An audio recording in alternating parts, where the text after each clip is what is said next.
안녕하세요. 오늘 스파이 외전 남조선 해방전쟁 프로젝트 북앤토크 콘서트에 참석해주신 모든 분들께 감사드립니다. 저는 모더레이터를 맡은 변지원입니다. 반갑습니다.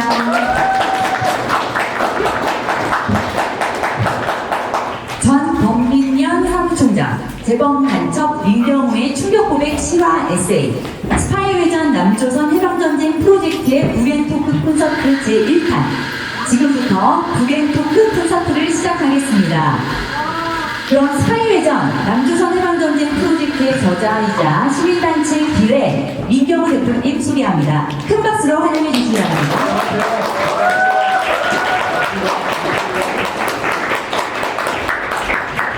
민경우 대표님 간단하게 인사 부탁드립니다. 저는 65년생이고요. 범민련 남조선 사무처장이 사회운동을 오래 했는데 서울대 인문대 학생회장, 범민련 남조선 사무처장, 지금은 시민단체 길 대표로 있고 수학선생을 하면서 사회운동을 하는 셈입니다. 그리고 앞으로도 민주화운동 청산 과정에서 열심히 해보겠습니다. 반갑습니다. 감사합니다. 먼저 오늘 진행 순서에 대해 말씀드리고 본격적으로 시작하겠습니다. 지금부터 1시간 정도 책의 핵심적인 내용을 민경우 대표님과 이야기 나눠보고요. 그 후 여러분들이 작성해서 넣어주신 질문들을 뽑아서 질문에 답하는 관객과의 대화 시간을 가지면서 좀 더 자세히 알아보도록 하겠습니다. 먼저 대표님, 이 책 소개 간단히 부탁드립니다. 스파이 외전인데요. 이게 스파이는 간첩이잖아요. 제가 사실은 간첩입니다. 재범 간첩이 돼서 간첩은 두 종류가 있었는데 하나가 북한에서 내려온 공작원이었고요. 북한에서 내려온 공작원에 포섭돼서 남한에서 이러저런 활동으로만 북한 공작원도 제1급 간첩이라면 저는 제2급 간첩 정도 되는 거죠. 그래서 간첩 중에서 좀 질이 떨어져서 두 번 했어요. 재범 간첩인 셈이고 그 간첩 이야기를 쓴 겁니다. 스파이 외전하면 제가 실제로 활동했던 바를 쓴 거고, 일부는 군자산의 약속이라는 건 민주노동당 얘기고요. 2부 한민전은 주로 전대협 얘기입니다. 그래서 3부는 운동권 열전인데 1부, 2부를 쓰다 보니까 총선도 가까워서 현재 운동권 정치인들을 좀 공격하는, 승자하는 이것이 필요하다라고 그래서 안희정, 김경수, 경청대 쭉 해서 한 10명 정도를 실명 거론해서 저격을 했고 이후에 한 200명 정도는 하지 않을까 이렇게 생각합니다. 박수를 치시면 되겠습니다. 감사합니다. 짧은 소개지만 내용이 정말 흥미진진한데요. 더구나 지금 586 운동권들의 헛소리와 망동으로 전 국민적 분노를 사고 있는 시점이라 이 책의 출간이 더욱 소중하게 느껴지는데요. 자, 그럼 지금부터 스파이 외전에 대해 알아보는 시간을 갖겠습니다. 먼저 이 책의 순서이자 키워드 3가지를 가지고 이야기해보겠는데요. 키워드 1, 군자산의 약속. 키워드 2, 한민전. 키워드 3, 운동권 열전인데요. 이 군자산은 그 5호선 군자산은 아닌 거죠? 예, 5호선 군자산하고 상관없습니다. 네. 군자산의 위치를 비롯해서 대표님께서 이야기들을 풀어주시기를 기대합니다. 대표님, 도대체 이 왜 3가지를 가지고 책을 쓰셨나요? 그러니까 한국 민주화운동에서 북한의 영향력을 소개하는 게 목표입니다. 북한을 키워드로 해서 민주화운동을 소개하는 건데 한국 결론부터 얘기하면 북한의 영향력이 상당히 깊숙이 들어와 있었습니다. 그런데 지금은 그게 다 그러니까 그거를 빼먹고 기술하기 때문에 지금은 많이 잊혀진 얘기지만 전대협, 민노당, 각 정치인들, 운동권 정치인들이 북한을 빼놓고는 설명하기 어려운 상황이죠. 첫 번째는 군자산의 약속은 민노당 얘기인데요. 90년대 간략히만 소개해드리면 90년대 중후반에 주사파들은 통일운동을 하고 있었어요. 문익환, 임수경, 임정석 이런 운동을 하고 있는데 북한에서 그렇게 하다가는 남한의 통일운동이 괴멸된다고 보고 이거는 외우시는 게 좋겠습니다.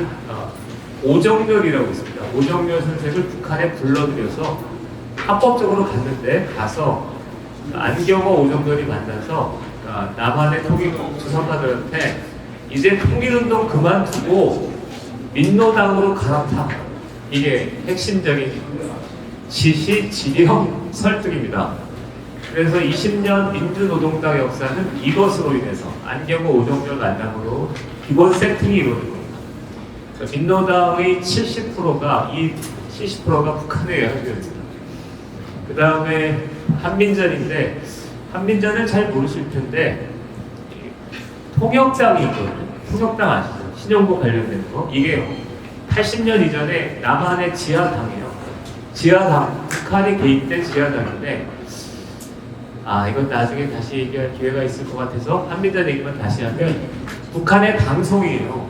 방송인데 이게 86년, 87년에 학생운동의 진로를 완전히 바꿔놓습니다. 어떻게 바꿔놓냐면 이전에는 학생들이 돌과 화염병을 들고 과격한 시위를 했거든요. 이제 86년 하반기부터 87년 봄까지 북한 방송이 집중적으로 방송을 합니다. 쓸데없이 과격한 시위를 하지 말고 온건하게 대중 노선을 걸어라 라고 설득을 하고 이거를 남한의 학생운동이 받아들여요. 그렇게 해서 만들어진 게 주사파고 전대협입니다. 그리고 영화 1987년에 보시는 그 장면이 그렇게 해서 만들어진 겁니다.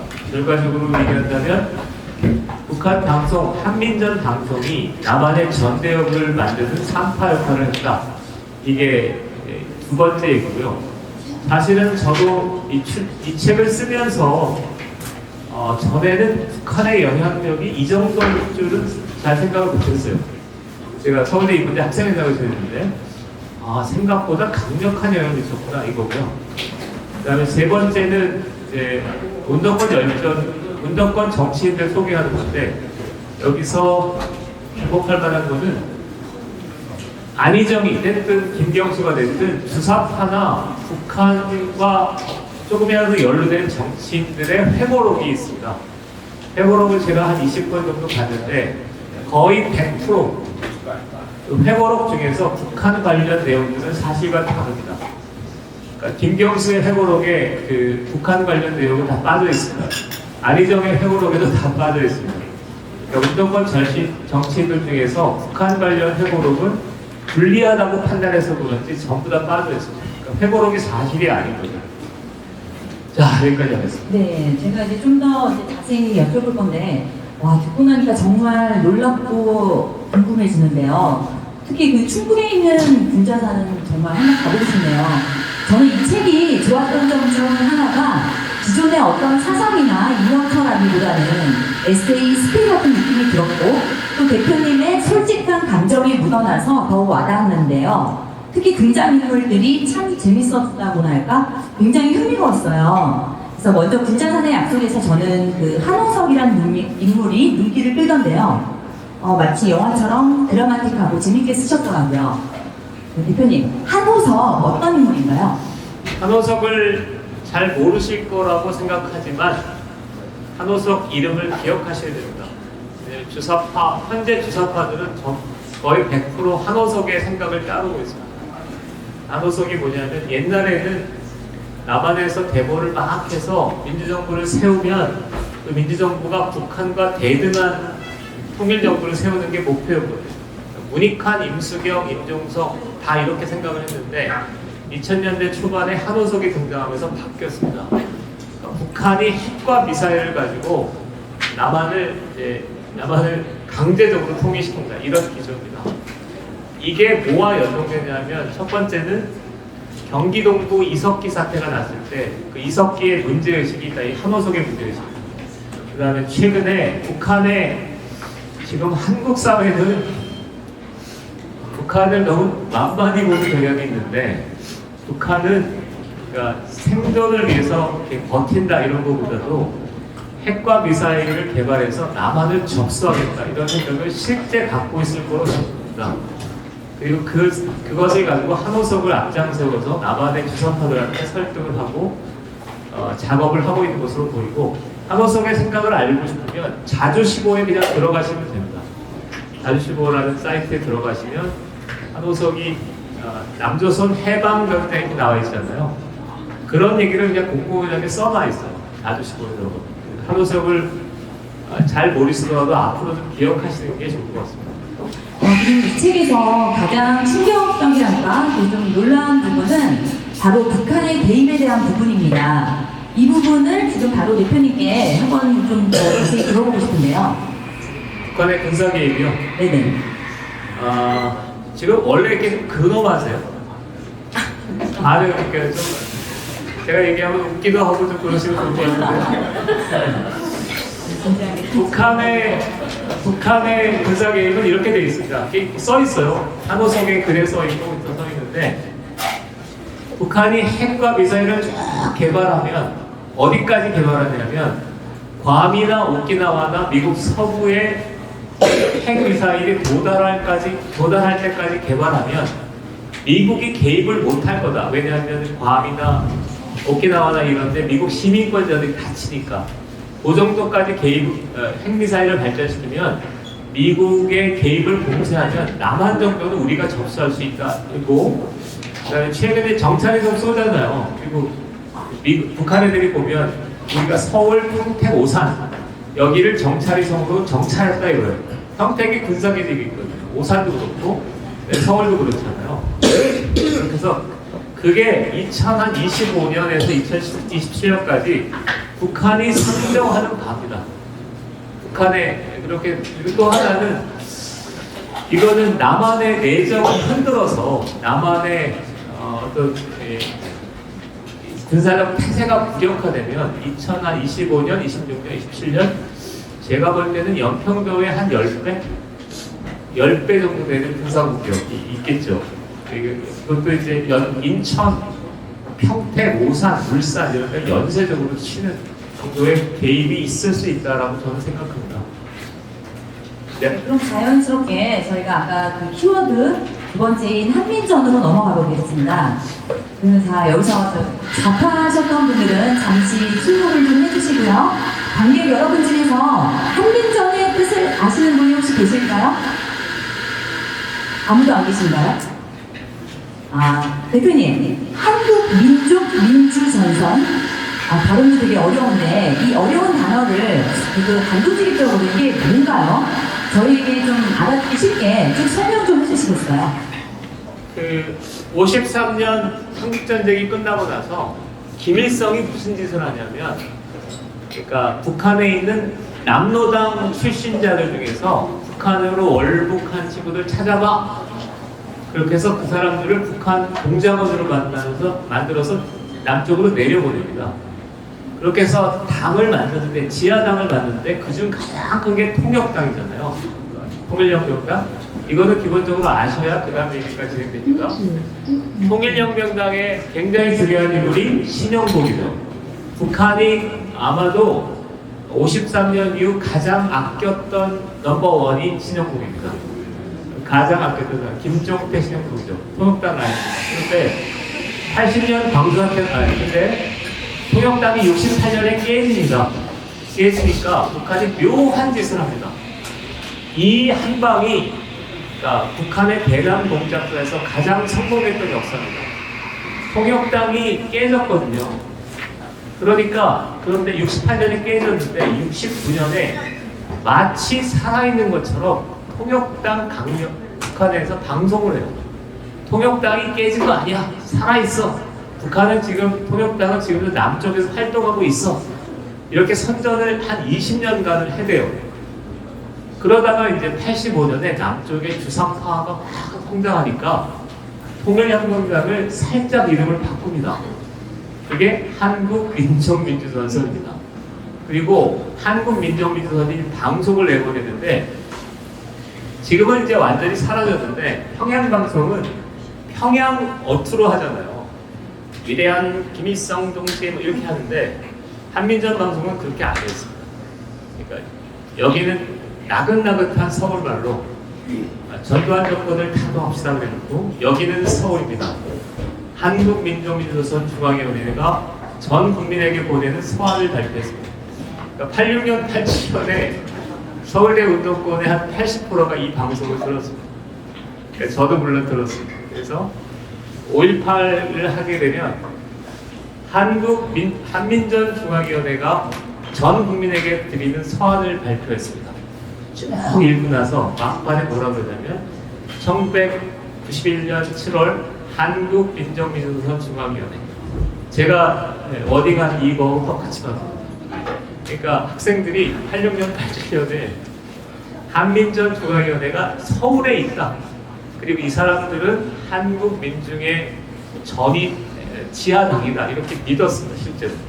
한 5년에서 10년간을 믿었습니다. 전대협 전성기 때 믿었습니다. 그리고 이 한민전 중앙위원회가 86년 87년에 학생운동의 진로를 결정적으로 바꿔놓습니다. 뭘 바꿔놓냐면 85년도 시위를 할 때 보면 굉장히 과격했거든요. 서울 미문아웃 점거하고 화염병 던지고 뭐 이렇게 했거든요. 그런데 한민전 방송에서 86년 87년에 치명하게 뭘 주장하냐면 과격하게 싸우지 마. 구호를 순화해. 구호를 옛날에는 혁명, 반미 이러다가 87년이 되면서 뭘로 바꾸냐면 직선제 호언철표로 바꿉니다. 사실은 이게 결정타죠. 두 번째는 화염병 던지지 말고 뭐래? 손뼉 치고 어깨 동무하고 그래. 이게 얼마나 이게 공감이 되실지 모르겠는데 87년에 싸웠던 사람들은 이거 이해가 되십니다. 그러니까 화염병 던지는 순간 저희가 300명 정도가 학생들이 나가면 주변에 있는 사람들 다 도망가요. 근데 손뼉 치고 직선제 외치고 이러면 학생들은 300명인데 시민들이 몇천 명 주변에 있어요. 그리고 이 사회적 압력이 그러니까 남대문, 명동 이런 데서 3,000명, 몇만 명씩 모여서 압박을 가하니까 무엇을 바꿔놓은 거냐면 김영삼의 직선제와 전두환의 간선제가 싸웠잖아요. 그런데 힘은 압도적으로 전두환이 우세했는데 사회적 압력, 거리에서 막 싸워대니까 이를테면 노태우를, 그러니까 전두환을 압박해 버립니다. 그래서 전두환이 간선제에서 직선제, 6.29 선언 있지 않습니까? 6.29 선언을 바꿔놓습니다. 그래서 6월 민주화운동은 두 국면이 있는데요. 한 국면은 김영삼과 전두환이 싸웠던 직선제, 간선제, 이게 핵심인데 여기에서 6월 중하순에 학생들이 시민들과 대거 결합하면서 이거를 흔들어 놓습니다. 6.29 선언을 통해 직선제를 만들어 버리죠. 이렇게 해서 6월 민주화운동에서 거리 국면을 창출하고 이게 전대협이 되는 거예요. 그러니까 서울대 연고대 중심의 학생운동이 87년 8월 달이 되면 전대협이 되는 건데, 그러면 전대협이 만들어질 때 사실은 결정적인 역할을 한 게 86년 하반기에서 87년에 한민전 방송에서 쓸데없는 과격한 투쟁을 벌이고 뭘 해라? 직선제하고 호언철표만 집중적으로 주장해라. 그리고 그것도 화염병이 아니라 손뼉 치고 이렇게 해서 해라. 이 어떤 설득이나 지형이 먹혔어요. 그러면서 한민전이 그러면서 전대협이 만들어집니다. 그러니까 북한과 한민전이 전대협 6월 민주화운동과 전대협 만들어지는 과정에 상당히 결정적인 역할을 했다고 저는 봅니다. 70%. 그 다음에 학생들도 바보가 아니니까 저 한민전 방송이 서울에서 하는 게 아니라 북한에서 하는 거구나를 좀 이따 알았어요. 해주에서 하거든요. 그리고 그 서울 말씨를 쓴 사람들은 다 납치한 사람들이에요. 북한이 그렇게 좀 잔인하구나. 서울 그 방송 하나를 위해서 납치를 해요. 그러니까 오길남 씨 같은 게 납치고 일본에도 납치하고. 그러니까 90년대 중후반이 되면 한민전 방송이 서울에서 하는 게 아니라 해주에서 한다는 걸 알려지면서 90년대 중후반이 되면 사라집니다. 한민전 방송은 이제 운동권에서 사라지는데 그 다음에 나타나는 게 군자산의 약속입니다.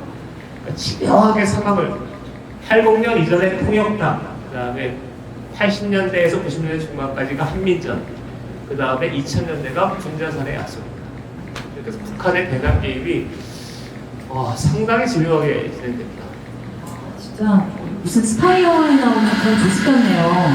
동시대를 살면서 그런 방송이 있었다는 게 정말 놀랍습니다. 들으면 들을수록 궁금한 질문 많으시죠?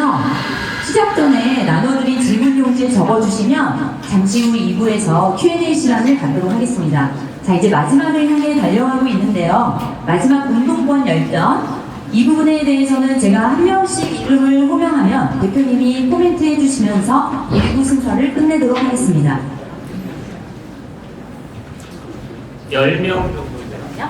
1분씩. 책에 나온 순서대로 여쭤보겠습니다. 아, 참 주옥 같은 이름들이네요. 안희정. 안희정은 주사파의 최고위급입니다. 근데 주사파라는 게 알려지지 않아서 그렇지 반미 청년의 한 3인자쯤 됐기 때문에 현재 알려진 운동권 출신 정치인들 중에서 몇 위 안에 드는 사람입니다. 안희정은 고등학교 때부터 혁명을 주장했던 친구인데 86년, 87년에 혁명을 주장하면서 주체 사상까지 갔거든요. 근데 88년에 안기부의 여정에 대해서 많이 당했던 것 같아요. 안기부에 해서 결정적으로 문제가 됐던 건 동료의 이름을 부른 거예요. 그러니까 학생들이 제일 망가질 때, 운동가들이 제일 망가질 때 자기가 다치는 건 괜찮거든요. 그런데 동료의 이름을 불렀을 때는 상당히 많이 망가졌는데 그렇게 해서 안희정이 많이 망가진 것 같아요. 그 다음부터는 이제 정치권에 도입되는데 그 다음에 안희정의 주체 사상은 옳고 그름을 떠나서 이즘이거든요. 그러니까 어떤 논리적인 숨이 일관된 논리 체계를 갖고 있는데 한번 그렇게 무너져 버리니까 안희정 씨의 그 다음의 행보는 사상적으로 거의 볼 게 없습니다. 그래서 나온 게 사람만이 희망이다, 사람이 우선이다. 이건 사상이 아니잖아요. 겨울하면 푸르다. 여기는 사람이 많이 모여있다. 부모님께 효도해야 된다라는 건 그냥 빈말이거든요. 안희정을 포함해서 거의 모든 그 운동권 출신 정치인들이 주체 사상을 믿었다가 이게 안 되니까 사상적으로 많이 무너져요. 그래서 공허한 얘기에 빠져드는데 이 공허한 얘기에 뒷 배경이 되는 사람이 신영복입니다.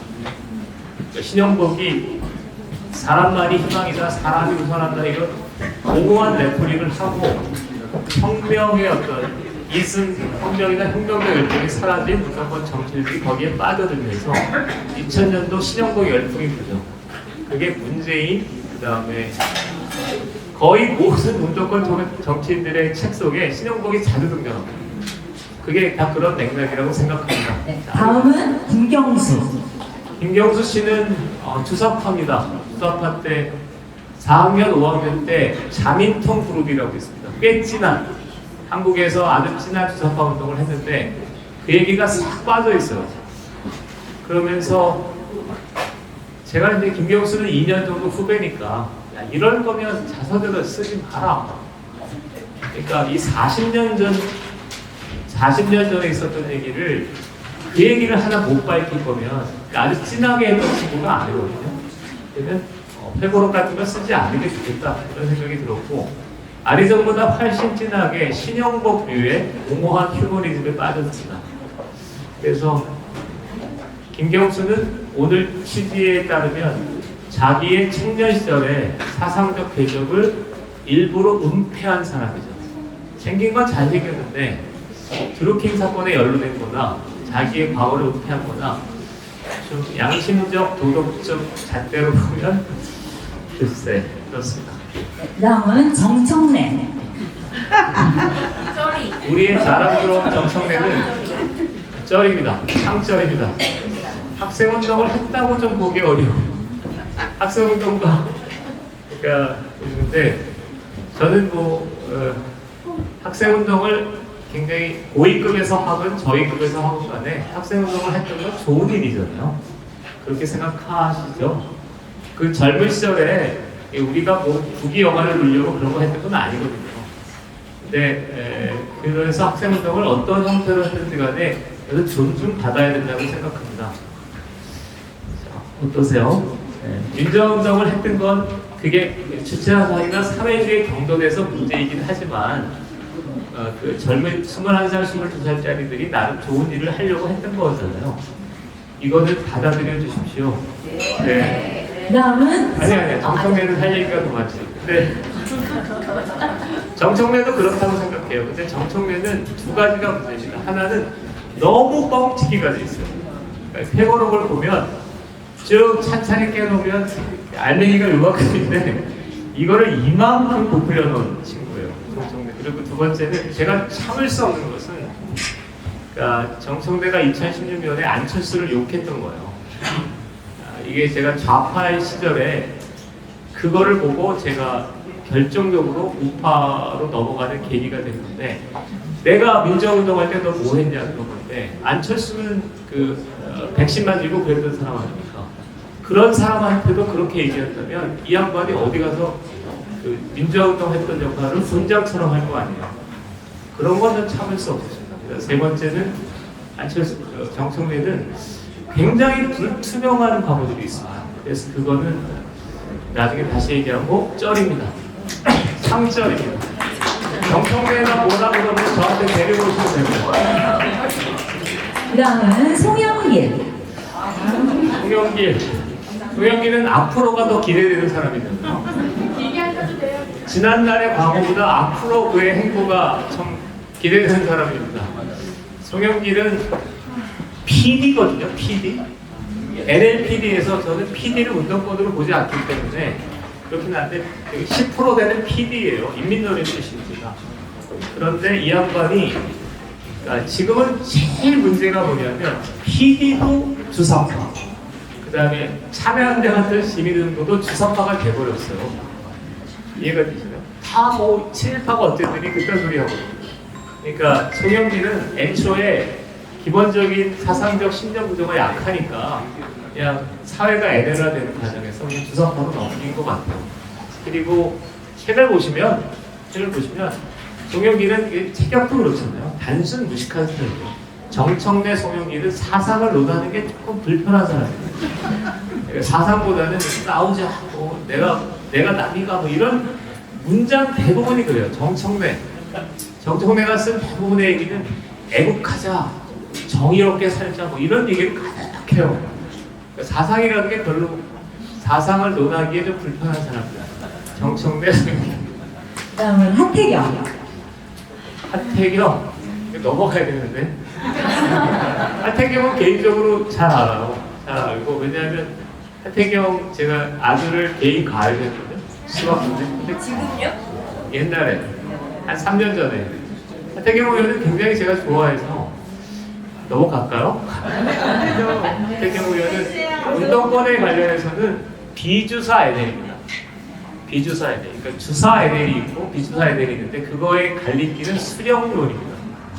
황당무계하시겠지만 우리나라 운동권의 거의 대부분을 차는 주사파 NL은 김일성, 김정일을 믿고 따라야 된다라는 생각을 갖고 있습니다.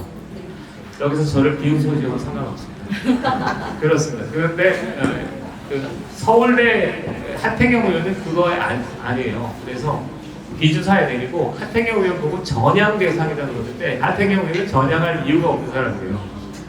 그래서 운동권에서는 약간 마이너 그룹에 속했고 근데 운동권에서는 꽤 열심히 한 사람입니다. 그 외에 이제 여러 가지 궤적을 거쳐서 여기까지 왔는데 최근 궤적은 제가 불리한 얘기라서 그냥 안 하기로 하겠습니다. 하태경 의원. 최민희. 네. 최민희 책을 보면, 그러니까 책을 보면서 가장 인상적이었던 거는 이화여대 60년생인데 81년도, 2년도, 3년도 그 학생운동이 급진화, 좌경화되는 과정을 잘 묘사했어요. 보시면 옛날 기억이 많이 나는데 이 양반도 주체사상 북한에 딱 접어들면 딱 입을 닫습니다. 그걸 모를 리 없거든요. 모를 리 없는데 혁명, 그다음에 뭐 사상 이렇게 쭉 하다가 주체 사상이 들어가는 한 5년간은 그런 일이 어디에 있어서 상을 닫습니다. 근데 혁명을 논하는 자가 저도 이제 혁명을 논했던 사람으로서 혁명을 논하는 자의 특징은 성역이라는 건 존재하지 않습니다. 멋있는 건 아닙니다. 이 지구상에 이 하늘 아래 성역 같은 건 존재하지 않아야 혁명이 되잖아요.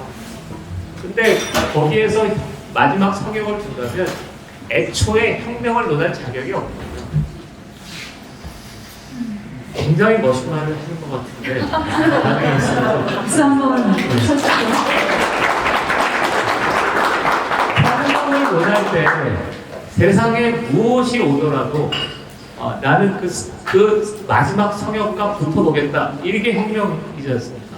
그리고 그런 태도가 있어야 지금 저처럼 변절하지 않습니까?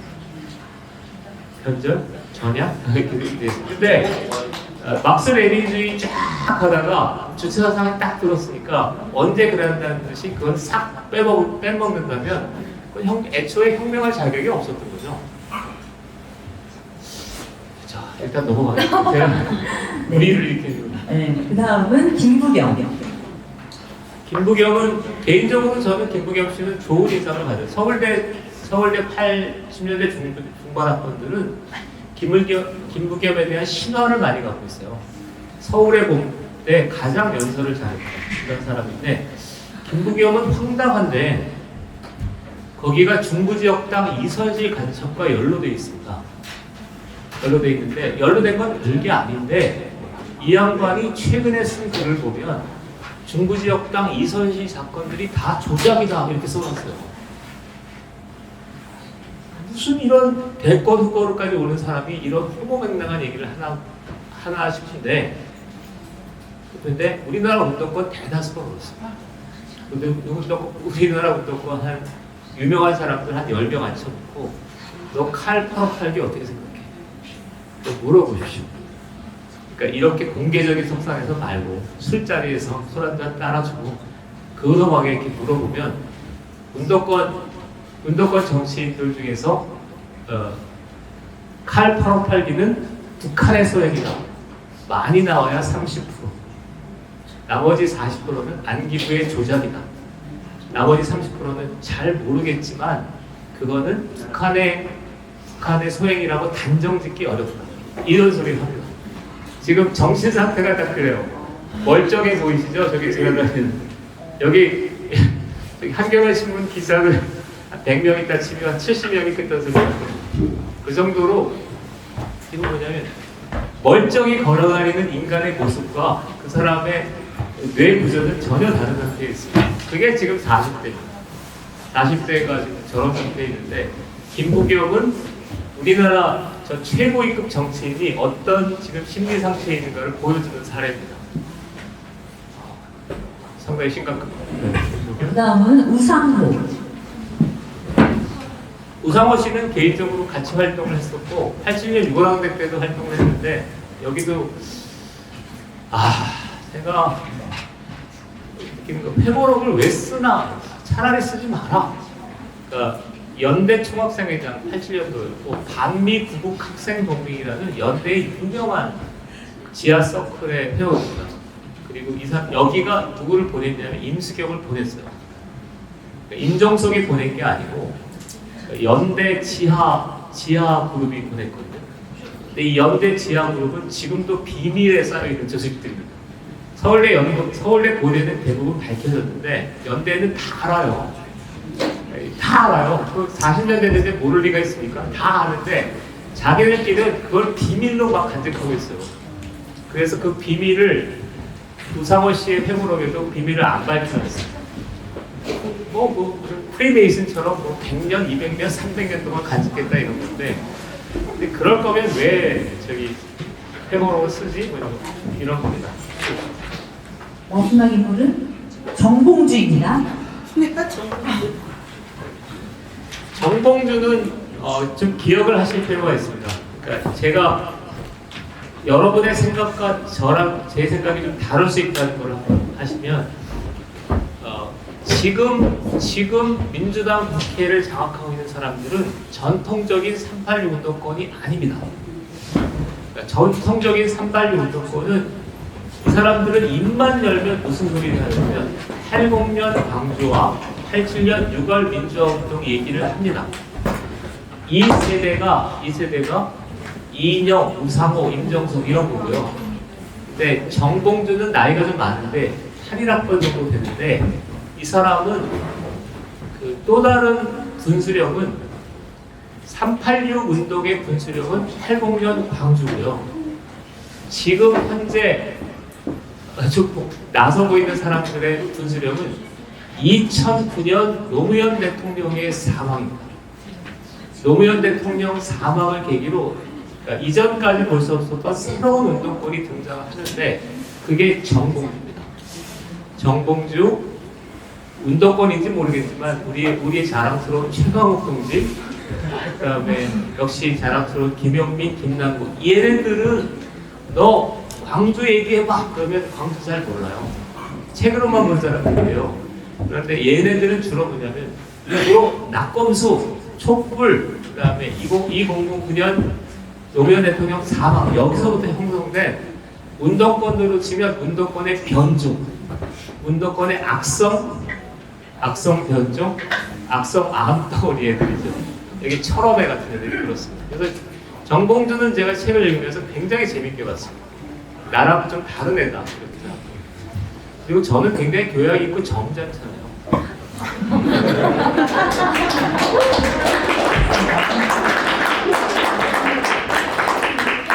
이거 왜 이러십니까? 교양 있고 점잖다는 말로는 이런 반응을. 그런데 정봉주 이 계통은 되바라지고 그다음에 뭔가 이렇게 말을 하고 이런 것들을 자랑스럽게 생각하는 계통이에요. 그리고 이러면서 사고를 한번 쳤죠. 최강욱 동지. 그리고 또 하나는 저는 이 친구들은 계속 놔두는 게 좋을 것 같아요. 계속 사고를 칠 거기 때문에. 아, 네. 정말 들을수록 기가 찹니다. 자, 이렇게 민 대표님의 말씀으로 1부 순서를 마무리 짓고요. 잠시 10분간 휴식을 가지고 그 다음에 이제 2부 관객과의 대화 시간을 갖도록 하겠습니다. 저자 사인 및 포토타임은 모든 행사 후 가질 예정이고요. 그때 해주시면 감사드리고 잠시 10분 뒤에 뵙겠습니다. 잠시 안내 말씀 좀 드릴게요. 지금 책이 저희가 너무 인기 대폭발 그래가지고 오늘 사실 20권 준비해왔는데 지금 나중에 저 책도 뺏어야 될 상황이에요. 그래서 근데 오늘 되게 멀리서도 오시고 민 대표님 보고 싶어서 오셨잖아요. 그죠? 그래서 책을 사인을 못 받으신 분들은 너무 죄송해가지고 저희가 이따가 원래는 이게 아주 이런 짓을 안 하는데 우리 대표님 출판사 대표님께서 특별히 오늘 책을 못 사서 너무 아쉬운데 나는 민경훈 사인을 받고 싶다 하시는 분들을 여기 주소랑 이름이랑 이렇게 써주시면 사인해가지고 그 책 보내드릴게요. 네, 죄송합니다. 그리고 지금 사실은 서점에서도 저희가 너무 인기가 있어가지고 지금 아마 다음 주부터는 좀 오래 기다리셔야 되는데 손까지 왕까지. 네.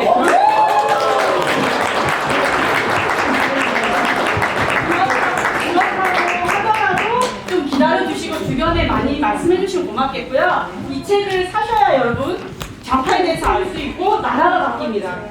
총선을 승리할 수 있고 나라가 바뀌고 자유민주주의 지킬 수 있으니까 내가 반드시 그러니까 지금 저희가 조국 딸 책은 이겼는데 아직 조국 책을 못 이겼어요. 일단 100번의 마음으로 좀 참전 많이 해주시고요. 그 다음에 저희 이제 지문지 이 종이 왜 나눠드렸냐면 오늘 아까 들으시면서 궁금한 거 많으시죠? 뭐 개인적인 질문도 있을 수 있고요. 그래서 그 질문을 지금 여기 볼펜하고 있으니까 없으신 분들은 종이 가져가서 여기에 넣어주시면 대표님 추첨해서 해주시고요. 번호표 다 받으셨나요? 번호표는 이따가 추첨해가지고 행운의 선물 드릴 거니까 그것도 안 가져가시는 분은 여기서 받아가세요. 그럼 잠시 10분 뒤에 다시 2부 시작하도록 하겠습니다. 감사합니다. 박근혜 대통령과 관련된 좋은 추억은 저는 전자산업, 반도체 산업이 발생되는 과정을 이렇게 어떻게 구속하게 됐거든요. 그러니까 제가 이제 수학하고 물리학을 좀 하지 않습니까?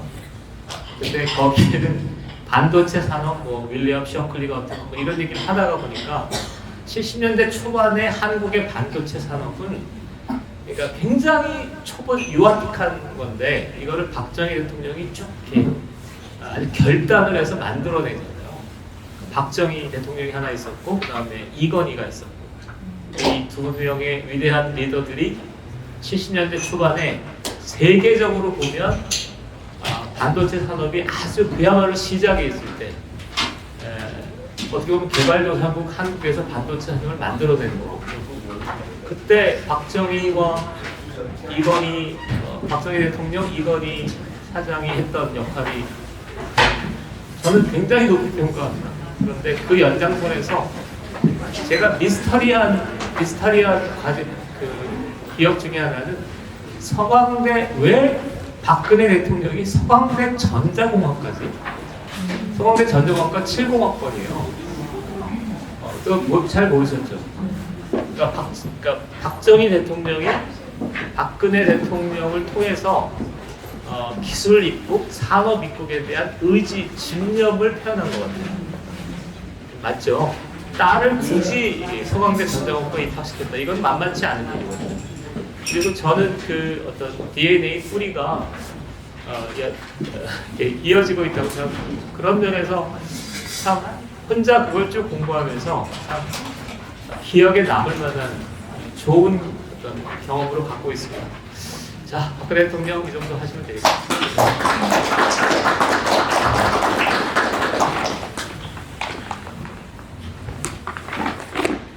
대표님, 어찌 보면 대표님의 과거 인생을 부정하시는 건데 소회 듣고 싶습니다. 응원합니다.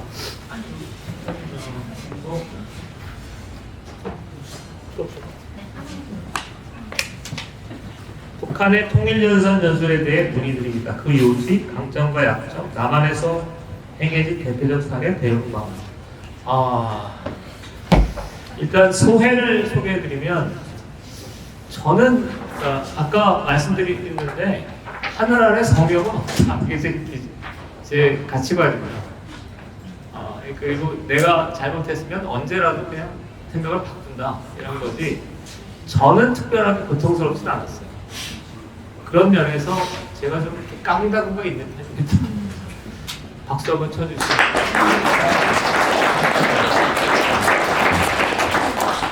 그리고 이게 여기서부터는 제 자랑 같아도 그냥 들어주시면 좋겠는데, 이 혁명을 했던 사람들의 이 레벨이 있잖아요.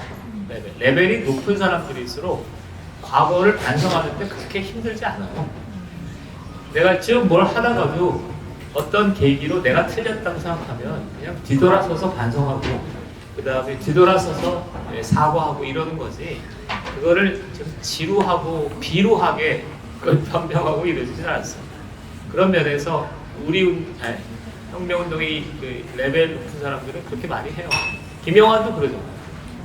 깨끗하게 그냥 끝내버리지. 근데 이제 반면에 그 친구들 때문에 문제가 있어요. 근데 친구들인데 여기서부터는 제가 어떻게 감당할지 모르겠는데, 친구들이 지금도 많이 욕해요. 간절하다고 욕하는데, 한 번은 그 뉴스에 많이 나오는 현 모모 씨가 있는데 여의도에서 만났어요. 만났는데 내가 그 양반을 피해 도망치려다가 뭐 도망치기도 좀 멋쩍어서 이렇게 여의도 저기 횡단보도 앞에 딱 앉았는데 서로 부둥켜갖고 약간 울었죠. 그래요. 이게 고향에 대한, 고향 얘기가 딱 떠오르면 느끼는 감정 상태가 있잖아요. 근데 저는 고향이에요. 거기가 30년간 그 짓을 했거든요. 84년부터 시작해서 지금 2012년까지로 뭐 대충 치면 14년까지로 치면 14년 한 40년 막 이렇게 된 거거든요. 3, 40년 된 거니까 어렸을 때 기억은, 그러니까 이게 잘 안 돼요. 그냥 그 사람들하고 얽혀 있었던 추억이 있고 이러니까 그 사람들이 나를 욕하고 이러면은 저는 아직도 몸둘 바를 못 되겠습니다. 좀 더 시간이 지나야 됩니다. 힘내십시오.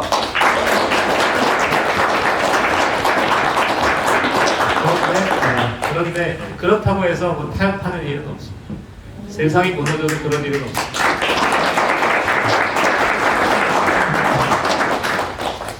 그리고 지금은 이제 좋은 거는 제가 19년에 전향을 했거든요. 도곡사태 남기 전에. 전향도 그냥 안 해도 돼요. 전향서를 쓰는데, 검사가 이제 전향서를 쓰는데 안 해도 되거든요. 그러니까 안 하는 게 저한테 유리해요. 왜냐하면 전향서를 안 쓴 게 이 운동권에서는 굉장히 쳐주는 경력이거든요.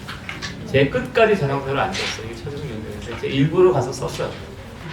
생각이 바뀌었는데 뭐 후배들 보라고 썼고, 조국 사태 있었고, 2019년, 20년, 21년도에는 사실 굉장히 외로웠습니다. 왜냐하면 옛날 친구들은 다 없고, 그렇다고 우파 분들하고는 별로 그렇게 인연이 없고, 그러니까 그랬다가 최근에 이 책도 보면 이런 책을 써서 누가 볼까? 그러다가 이렇게 많이 와주셔서 굉장히 고맙게 생각합니다.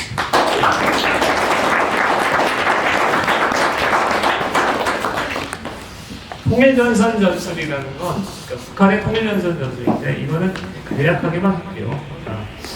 요지는 뭐냐면 연합이거든요. 제가 볼 때 우파분들이 지금 제일 못하시는 게 연합이에요. 그러니까 이걸 소개하는 게 좋을 것 같아요. 주사파는 어떻게 교육을 시키냐면 일주일에 한 번 이런 교육을 시킵니다. 제가 3학년이고 2학년한테 너 일주일간 만났던 사람들 얘기해봐. A, B, C, D, E 있잖아요.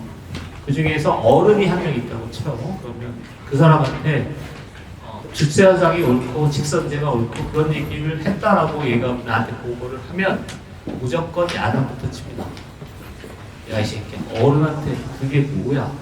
그런 얘기 하지 말고 어른이 뭐라 그러면 그냥 그게 당연히 옳은 것처럼 고개만 계속 끄덕여. 이거 짐작이 되시죠? 논쟁을 벌이는 순간 끝납니다. 특히 손 아래 사람이 윗 사람하고 논쟁을 한다? 그건 그 사람을 설득하지 않겠다는 뜻이죠. 반면에 주사파들은 손 윗 사람은 무조건 들어. 무조건 들어. 듣고 그 다음에 고개 끄덕여. 네가 싫어도 괜찮아. 그렇게 가르쳐요. 그리고 그런 게 일종의 통일연습 전술이거든요. 내가 생각이 좀 달라도 그 사람을 공감하고 그 사람하고의 같은 거를 찾고 이런 게 통일연습 전술인데, 야, 이건 질문이 무진장 어려워서 다음에 다시 하도록 하고, 근데 제가 볼 때는 혁명운동사, 저희는 이제 이런 걸 많이 배웠거든요. 중국 혁명운동사, 러시아 혁명운동사, 심지어 니카라과 혁명운동사, 쿠바 혁명운동사, 또 어디까지 할까요? 탄자니아 혹시 아세요? 탄자니아를 연구했습니다. 리비아 혁명운동사, 이집트 혁명운동사, 이런 나라 처음 들어보셨잖아요. 제가 이런 거 연구했어요.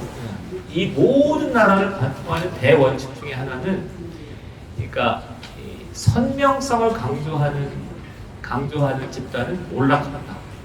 모든 나라의 혁명운동에서 선명한 사상을 갈 때 상대방한테는 이렇게 품이 넓어야 돼요. 품이 넓고 이래야 궁극적으로 승리했던 역사가 있습니다. 이게 통일연선 전술인데 질문이 너무 어려웠기 때문에 대답이 좀 부겠습니다. 이건 질문 탓입니다. 지금 옆에서 보니까 민경우 대표님 눈가에 눈물이 촉촉히 이렇게 맺혀 있네요. 아니, 이렇게 간척까지 하신 분이 감수성이 이렇게 예민한 거 보니까 저도 옆에서 좀 울컥하는 마음이 있습니다. 많이 좀 응원해 주시고 큰 박수 부탁드립니다.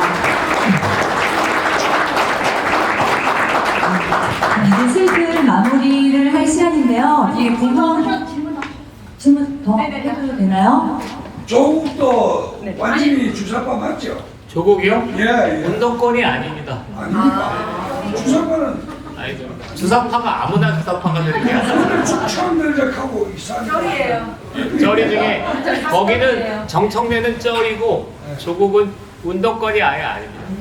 그러니까 얘가 막 운동권스러운 얘기를 하면 너 운동했다는 증거 좀 보여줘. 없습니다, 증거. 그럼 몇 가지 질문 한 3가지 정도 받겠습니다.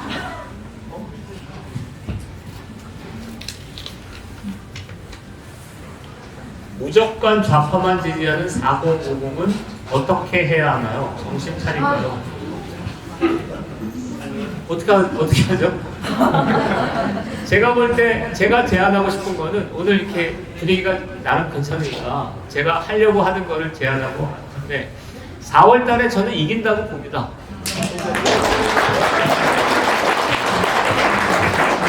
이재명이 거의 막바지까지 갔어요.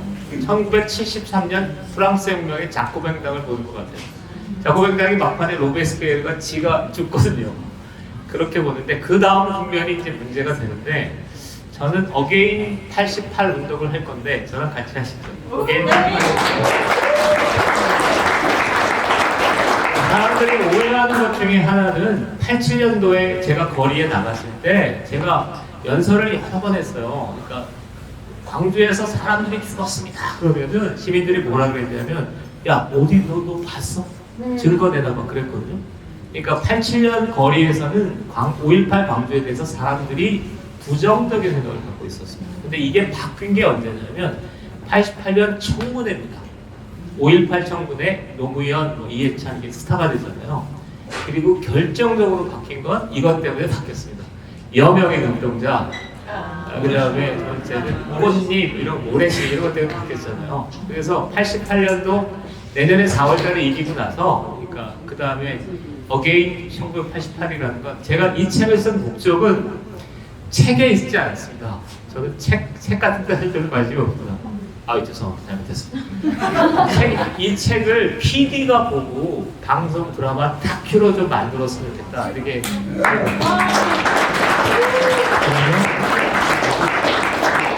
그래서 영화, 드라마, 다큐 이런 게 있어서, 그러니까 진심으로 이렇게 뿌리 끝까지 바꾸잖아요.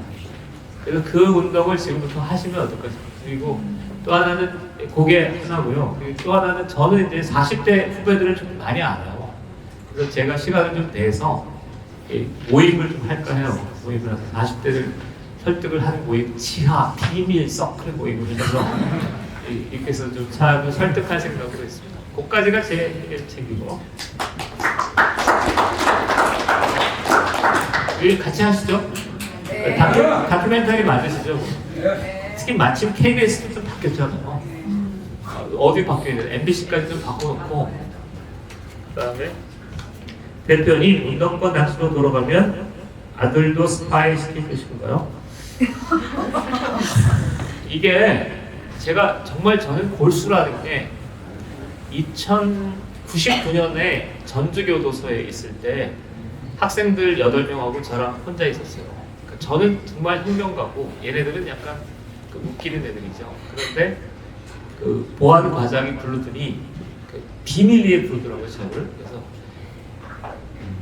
민영, 우리 한번 남자들끼리 가슴 터놓고 한번 얘기해보죠. 당신이 했던 짓을 아들한테 시킬 거냐? 그랬더니 뭐라고 했겠습니까? 시킨다. 난 너 피도 눈물도 이렇게 부르시죠? 하여튼 그랬습니다. 제가 답변을 그렇게 했습니다. 그랬더니 그 보안과장이면 교도소의 대빵이거든요. 이 양반이 야 당신이 정말 행동가다. 약속하고 헤어졌거든요. 그러니까 저희는 이제 너무 이게 분위기가 싸한 것 같아서. 그러니까 저는 사실은 정의와 진리를 위해 싸웠다고 생각합니다. 지금 후회하지만. 근데 정의와 진리를 위해 싸우는데 아들이 어디 있습니까? 싸워야지 같이. 그게 독립군들 아닙니까? 무서우세요? 하여튼 99년 전주교도소에서는 제가 그랬습니다.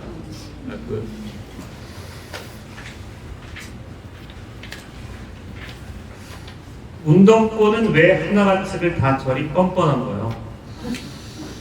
그게 그렇지 않습니다. 그렇지 않은데 저도 그러니까 운동권 중에서 좀 혁명운동 수준에서 했던 사람들은 오히려 안 그렇습니다.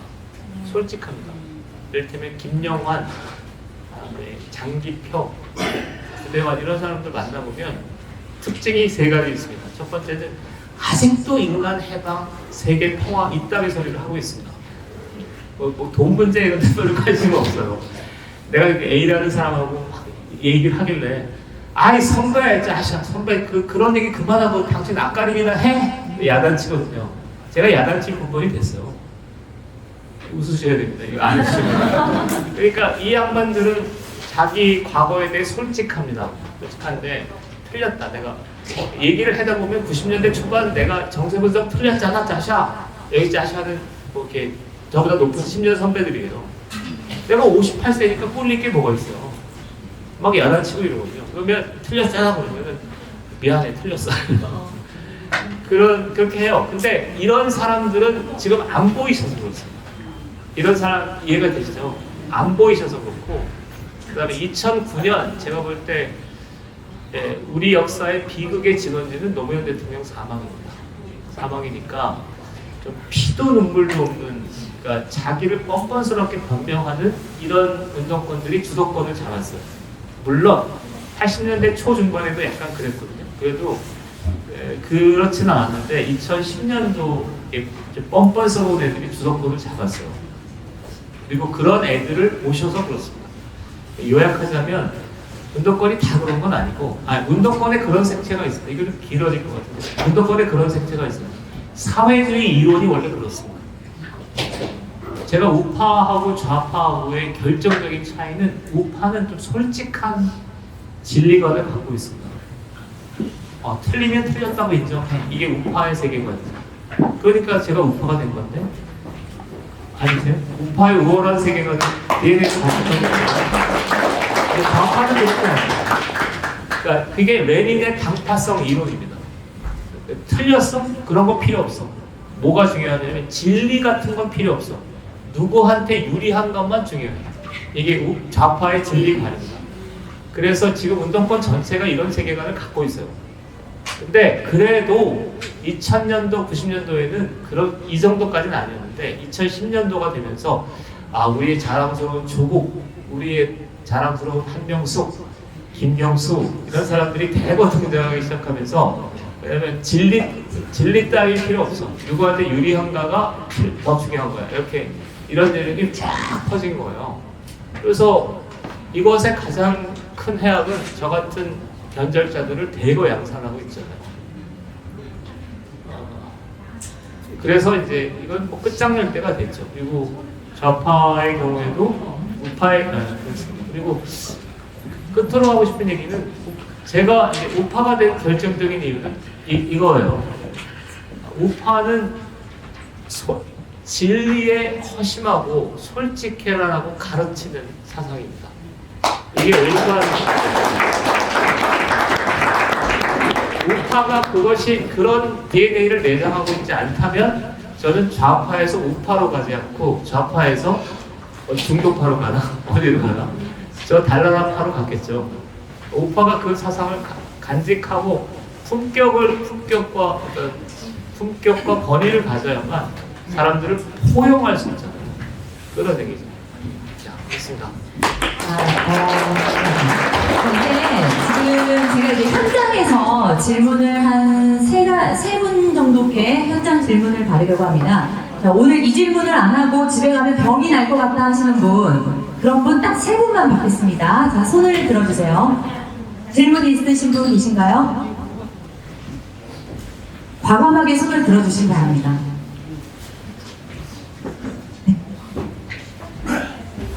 평화 통일에 대해서 김기호 대표님이 생각하시는 솔직한 마음을 말씀해 주셨습니다. 저는 우리 정치인들이 여든 야든 평화 통일이라고 주장하는 사람들은 다 사기라고 보고 있습니다. 어떻게 좀 국제자하고 자유민주주의하고 어떻게 평화를 키울 수 있습니까? 그래서 김기호 대표님의 통일 방안에 대해서 지금 평화 통일 방안인데요. 이건 뭐 명백하죠. 네. 평화 통일이 저는 성립되지 않는다고 생각하는 사람이에요. 그래서 옛날에도 모두 우리가 어려울 때, 대한민국 어려울 때는 평화를 얘기할 수밖에 없었죠. 근데 지금이나 군대정 시절부터 통일을 얘기해서 우리 국민들을 실망시키는 일들을 하는데 어떻게 국제자하고 자유민주주의하고 평화 통일을 하자는 말입니까? 그래서 이거를 꼭 나는 여러 저기에다가 쓰고 그러는데 꼭 이걸 확실하게 민주국 대표님 같으신 분들이 확실하게 해줘야 국민이 헷갈리지가 않습니다. 이 얘기입니다. 그걸 거기 아주 근본적인 문제를 해결해야 돼요. 그래야 우리나라가 중국이나 북한은 물론이고 공산주의한테 멸망당하지 않는 그런 나라라는 그런 생각을 가지고 제가 지금 평화 통일에 대한 입장을 물으셨는데 거의 선생님하고 입장이 같아요. 그리고 제가 반성하는 것 중에 하나가 2001년부터 2010년대 중반까지 그러니까 북한의 핵 미사일 랠리가 시작된 게 2018년, 17년이잖아요. 그 전까지 남북의 화해와 통일, 그 다음에 평화 이런 것들을 하기 위해서 통일운동을 한 거고 범인의 납치본부 활동을 한 건데 지금 생각하면 틀렸다고 생각합니다. 내가 김정일의 통일관을 너무 우습게 봤다 이렇게 생각하고 두 번째는 그리고 김대중이나 노무현 대통령이 두 가지를 결정적으로 실기했는데 하나는 북한의 자금 지원을 통해서 핵 개발에 여지를 준 거죠. 그다음에 두 번째는 시간을 벌어줬기 때문에 지금 2018년, 19년, 2010년대 중반에 북한에 가공할 만한 핵 미사일 위협의 아래 살게 된 거죠. 그리고 궁극적으로 보면 김정은 체제가 붕괴되지 않으면 통일의 여지가 거의 없는 거라서 저는 선생님 말씀에 거의 공감하는 입장에 서 있습니다. 두 분 정도 더 받을 건데요. 질문 좀 짧게 부탁드립니다. 예. 저도 이제 유튜브 방송을 많이 보고 있는데요.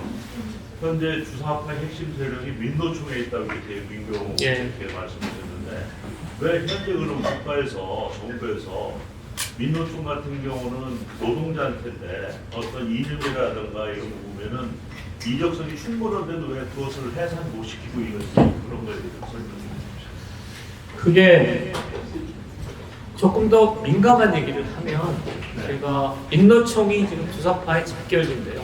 두 개입니다. 진보당하고 민노총인데 지금 더 심각한 건 사실은 그거보다 더 심각한 건 경찰 같은 데 경찰 공무원들 이런 데가 제가 이제 가끔가다 강의를 가거든요. 강의를 가면 민주화 운동의 사상을 너무 많이 받아들여서 강의가 조금 쉽지 않아요. 그러니까 지금 우리 사회는 경찰대, 해병대 막 계기잖아요. 해병대, 경찰대 이런 게 이 사람들이 다 민주화 운동을 안 했지만 그 영향을 받은 사람들이 40, 50대 사회 중추 세력이에요. 그러니까 그런 국가 공무원 조직, 개선 조직이 약간 휘청휘청하는 거예요. 그리고 40, 50대 저는 이제 58세 정도 되는데 제 친구들이 좀 있잖아요. 여기들이 다 돈도 있고 권력도 갖고 있는 사람들이라 40, 50대가 생각보다 심각해요. 그러니까 이런 표현이 어떨지 모르겠지만 월남 패망 직전에 베트남을 보는 것 같아요. 그 다음에 저 70년대에 영국을 보는 노점병같이.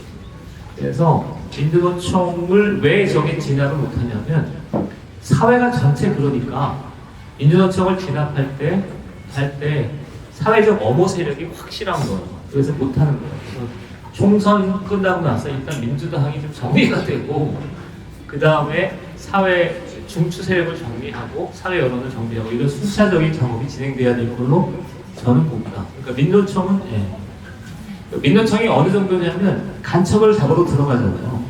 그러면 국회의원들이 그거에 대한 규탄성명을 내버리고 그다음에 민변 변호사들이 민노총 간첩 수사를 못하도록 해버려요. 그 정도까지 한국 사회는 굉장히 이완돼 있어요. 그것 때문에 그렇습니다. 민주노총 잡으면 별거 없지 않습니다. 그다음에 다음 또 궁금하신 분? 네. 제가 자전거를 자주 타는데 자전거 가다 보면 표고버섯을 짚는 그 농가가 있어요. 거기에 보면 좋은 농가 축동지하고 이렇게 해가지고 붙여놨는데 체계바라 초상을 팍 붙여놨거든요. 그래서 제가 체계바라에 대해서 우리 이용 선생님이 어떻게 평가하시는지 체계바라를 포함해서 체계바라 체계바라 체게바라 저희도 좋아했거든요. 근데 이게 80년도 레이건하고 대처를 경계로 해서 이전에는 프랑스 혁명, 러시아 혁명, 심지어 모택동 혁명을에 대한 우호적인 분위기가 저 서부 서방 선진국에도 있었습니다.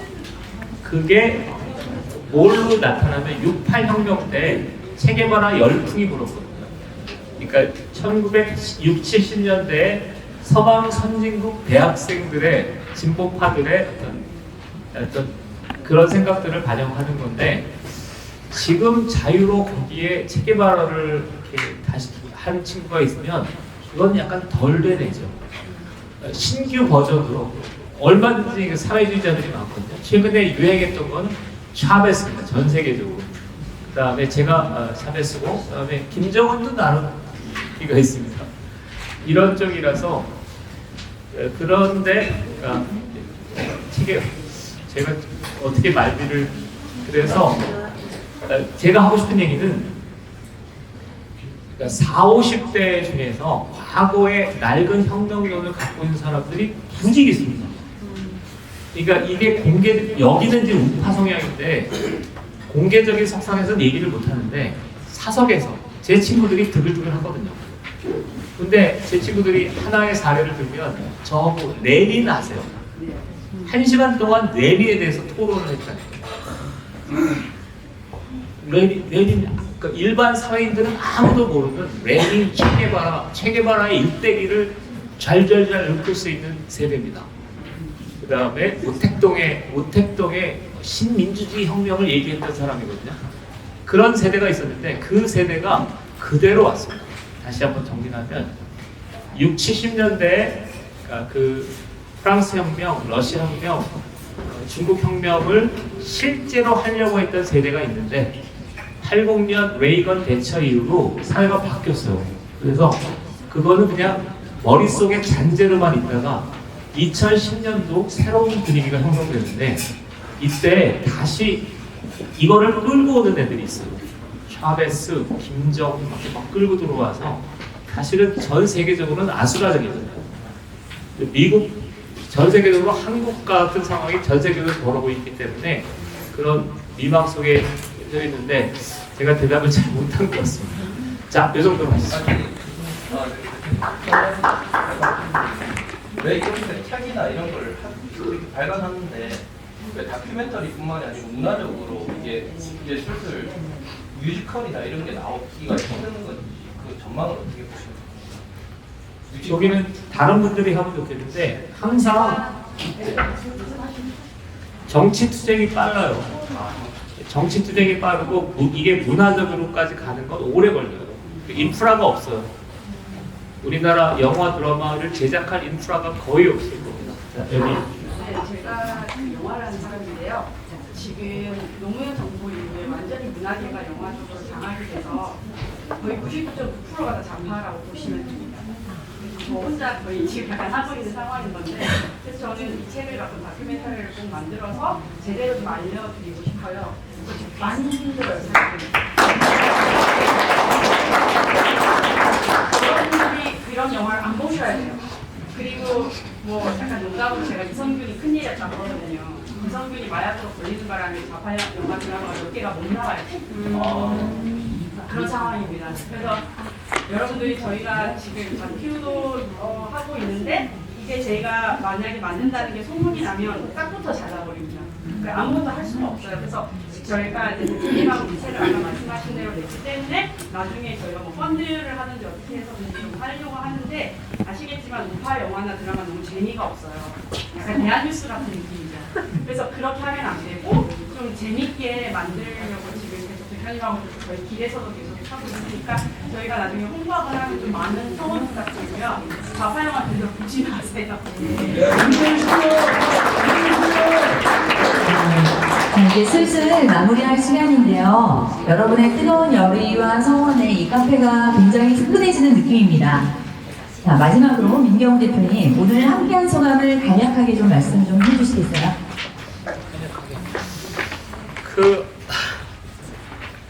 감사합니다. 이렇게 추우신데 와주셔서 감사하고요. 제가 아까 제가 드리고 싶은 얘기는 어게인 88. 그러니까 계속 이런 일을 같이 하시죠. 같이 한다는 건 그러니까 이 굉장히 오랜 기간 적어도 80년대 중반서부터 시작된 좌파적 흐름이 이제 대선 때 한번 꺾이고 이후에 새로운 흐름으로 가야 되잖아요. 이게 동의가 되시죠? 그래서 이 흐름을 저랑 같이 하시죠. 저는 제가 하여튼 어쨌든 간에 여기까지 왔으니까 앞장서서 열심히 하겠습니다. 그리고 저랑 또 시민단체 길하고 저희가 개척한 보수 우파의 길을 늠름하게 같이 걸어가시기를 바랍니다. 이상 부탁드리겠습니다. 그리고 지금 이 자리에 오늘 여러분께서 너무나 좋아하시는 서민 교수님이 함께하고 계십니다. 잠깐 모셔서 인사 말씀 드리겠습니다. 잠깐 앞으로 나와주시기 바랍니다. 자, 모두 이름을 함께 불러주시죠.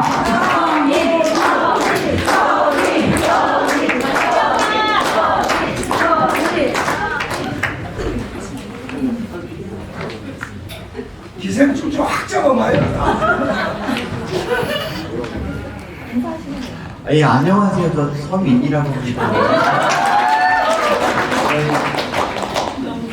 제가 정말 여러분께 정말 죄송한 거, 그러니까 그전에 이제 정말 또 해주셨죠. 대한연대 때 이렇게 좀 기대해 주셨는데 좀 기대를 충족시키지 못해 정말 죄송하고요. 이번엔 정말 우리 민 대표님 모시고 잘해서 우리 민 대표님의 뜻이 펼쳐지도록 제가 열심히 돕겠습니다.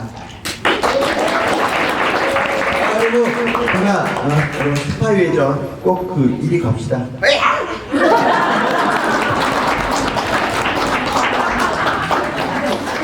그리고 저희가 좀 안내 말씀 드릴 게 있는데 저희 이제 북콘서트 오늘이 이제 1차고요. 저희가 총 3번이 기획되어 있습니다. 그래서 다음 주 12월 2일 날도 이제 여기 같은 장소에서 하고 있는데요. 이제 다음 주에는 여러분께서 또 너무나 좋아하시는 그 보수 우파 청년 대표 유튜버인 젊은 시각과 그다음에 최군님께서 같이 진행을 해주실 거예요. 그러니까 많이 이제 주변에 MZ 세대들, 젊은 청년분들 많이 모시고 함께 또 와주시면 좋겠습니다. 다음 주에 또 와주시고요. 그다음에 이제 16일 날에 또 토요일 날 3차 북콘서트가 있는데 그때도 또 굉장히 깜짝 놀랄만한 게스트가 같이 아마 함께 하실 거예요. 근데 지금 저희가 밝혀드릴 수는 없고요. 그날 이제 오시면 아마 깜짝 놀라실 겁니다. 그때도 시간이 되시면 많은 분들 모시고 와주시면 감사하겠습니다.